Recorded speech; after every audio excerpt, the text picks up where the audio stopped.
Hello, everybody. Today, my 5-year-old son came home from kindergarten, and while he was playing with his friends, somebody grabbed a shirt and actually ripped off a couple of his buttons. This is one of his favorite shirts that I did make for him, and his grandfather actually has a matching one, so this is one of his favorite ones due to that. So instead of making a new one, I am going to show you how I would repair these little holes. Now, he had 3 buttons that pulled off, but only, well, there's a little hole right here, but not big enough that I might not repair that, but I'm definitely going to be repairing this hole. This is what it looked like before, front and back. You can kind of see the little pinholes. This is what it's going to look like when we are finished on the front and the back. All you need is just a very, very small piece of fusible interfacing. What I'm using today is called SF101.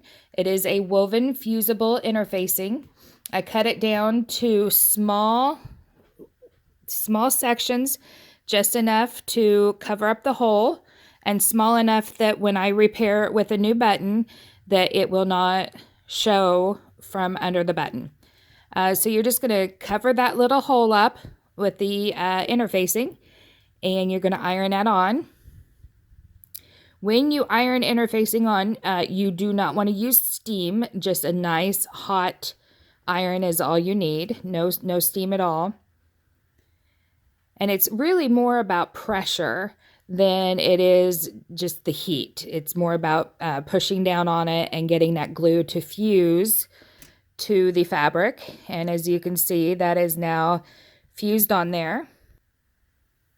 So I'm going to flip this over so you can see the little tiny hole on the back.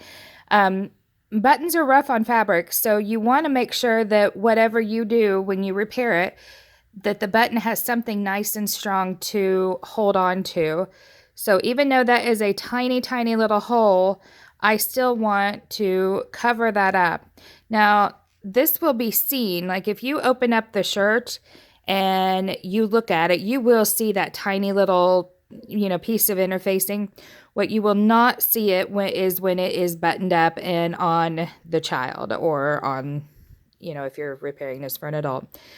But again, just a tiny little piece is all you need, and iron that on with lots of pressure.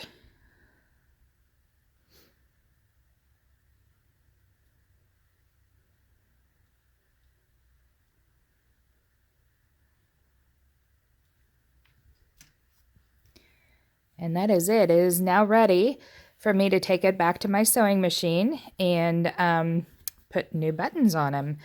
And hopefully he will be a little bit more careful when he is playing on recess today.